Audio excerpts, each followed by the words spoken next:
came to visit his sister around a house in Mountain Lake Estates.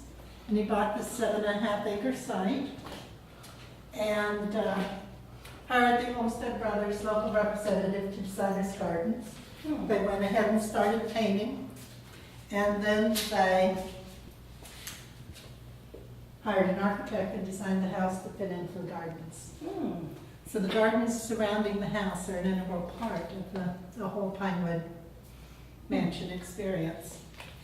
So Mr. Buck had traveled a lot and has worked for Bethlehem Steel. He spent a lot of time in Cuba.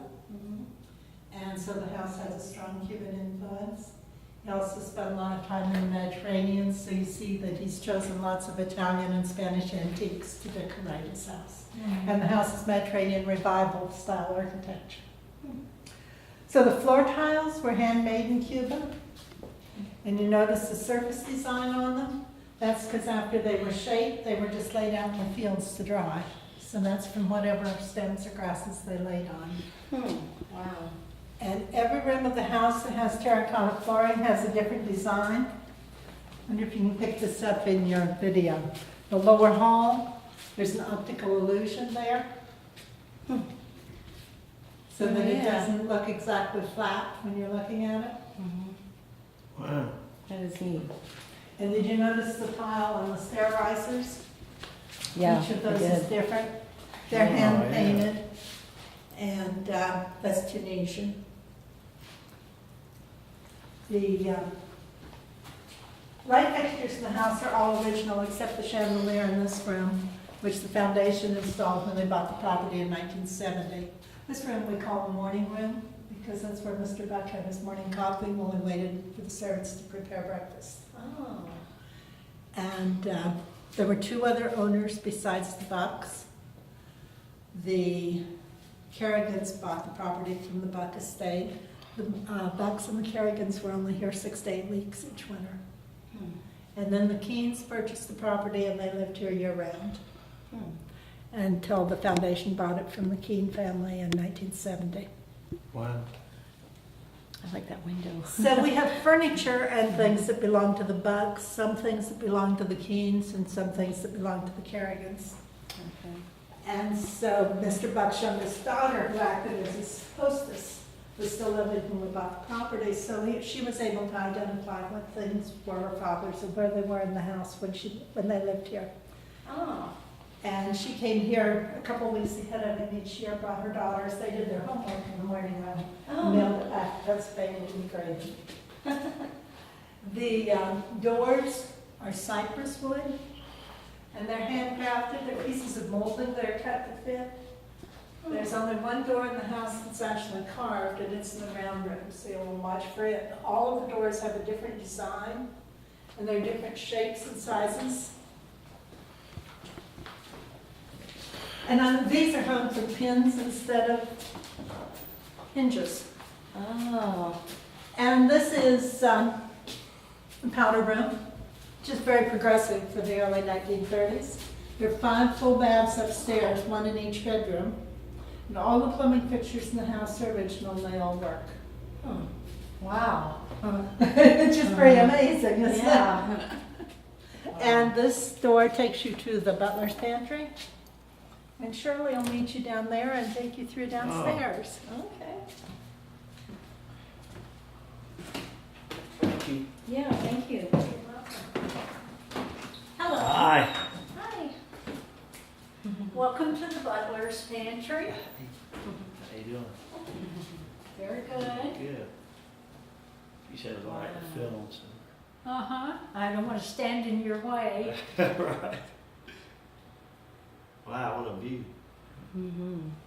Yeah, there's a beautiful view from every window, every area, well laid out.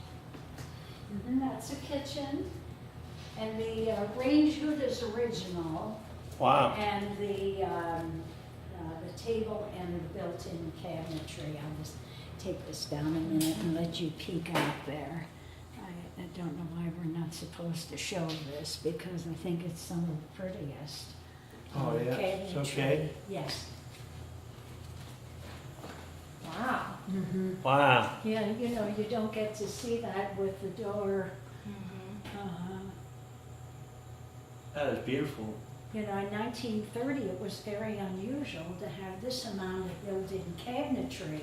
At that time, most of the kitchens had freestanding, like utility cabinets, you know, just a small sink or whatever. And so in 1930, to have this amount of built-ins was very unusual. Yeah, that is amazing. Isn't it? Uh-huh. Yeah, that was huge for 1930. Yes. And the dishes are the original pattern to the Buck family. They've, the originals were replaced by the same pattern, but the first set contained lead. So they had them they got a hold of the manufacturer from Italy and created the same pattern. And we do have dinners here. We have different parties throughout the year. Most everything pertains to Bach Tower.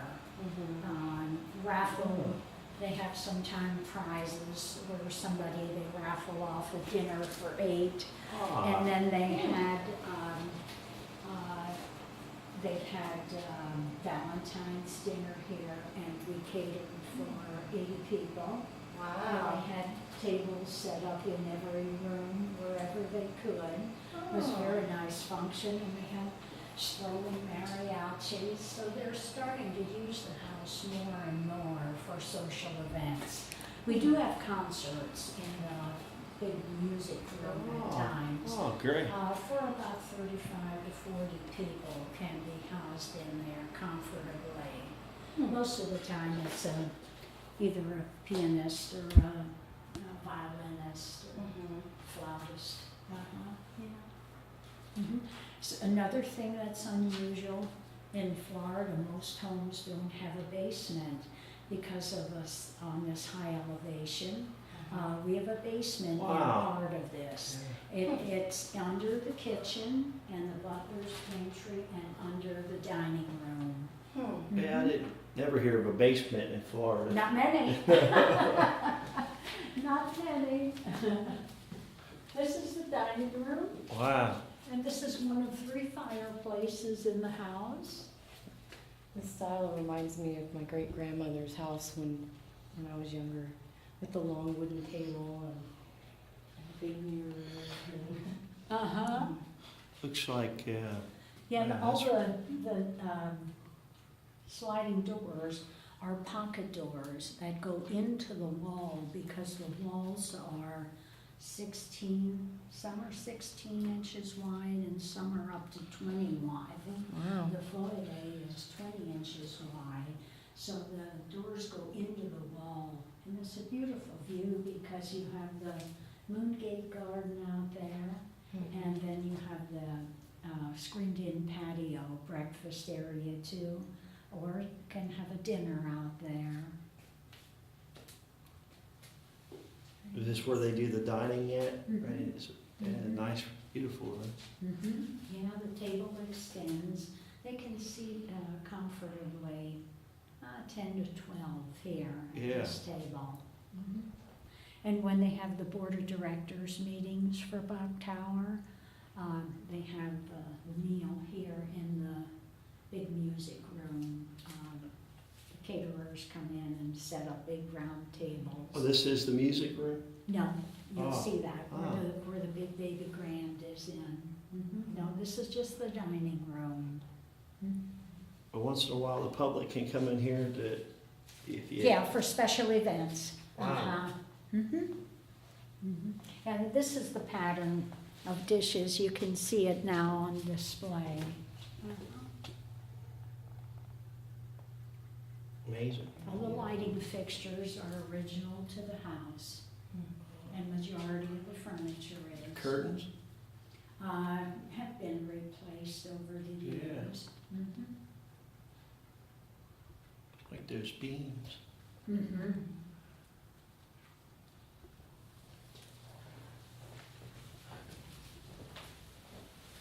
Is that door door, wow. And this is, now this is the only hand-carved door in the house. Oh. All the others are cut in miter pieces to create patterns.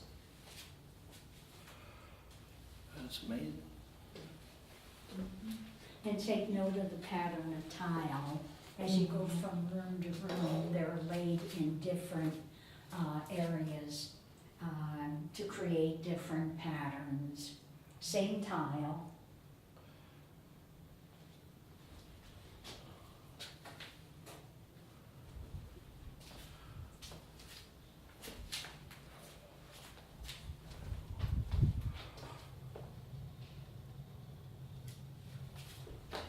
Now you have a view of all the English gardens in that area. This is also an entrance. You came in up in that area. Oh, Okay, and this is also an entrance. look at the size of that door. And also the lower hall. And then this is an office.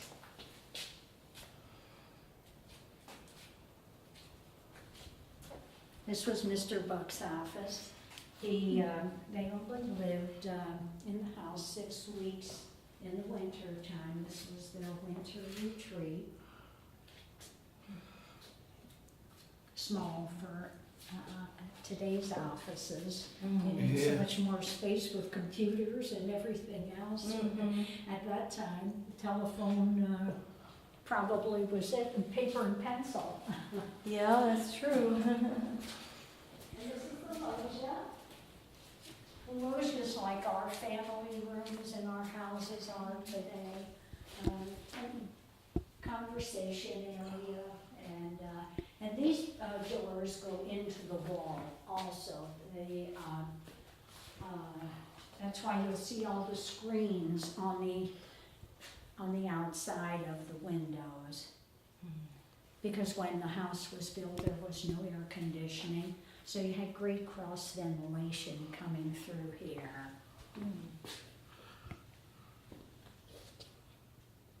You see the big urn out there, and that was an olive oil. Oh, It came from Cuba.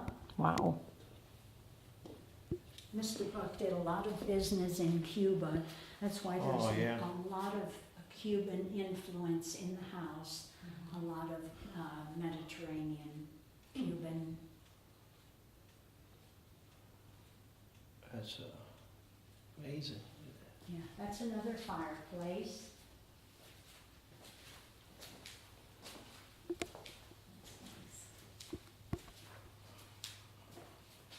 And then this part here is known as the living room. This is where they used to play, Here's the music room. yes, this is it. Do they play cards and stuff? Yes, I can't think of one. Now, I'm thinking, I've got canasta in my mind. Is that the Poker? backgammon? Bridge. Oh, bridge. Yeah, that was the game of the hour, I guess. Look at this neat And story. both these porches, the furniture is original to both the porches.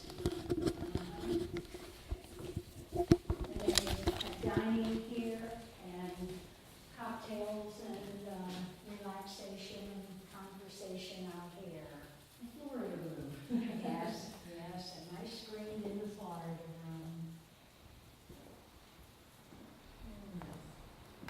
Oh my goodness, look at it pouring. Uh-oh. We picked a good time to be inside. Uh-huh. Well, you know how Florida, do you live in Florida? Yeah. Well, you know how Florida is, you get a shower, it pours in a half hour later, you didn't even know it rained. Right, exactly. You've been living here 10 years. Semi-retired, since then have totally retired. Wow, look at that room. The reason for the turnbuckles, you see the braces and the turnbuckles, because of the wide expanse of the room and the heaviness of the clay tile roof.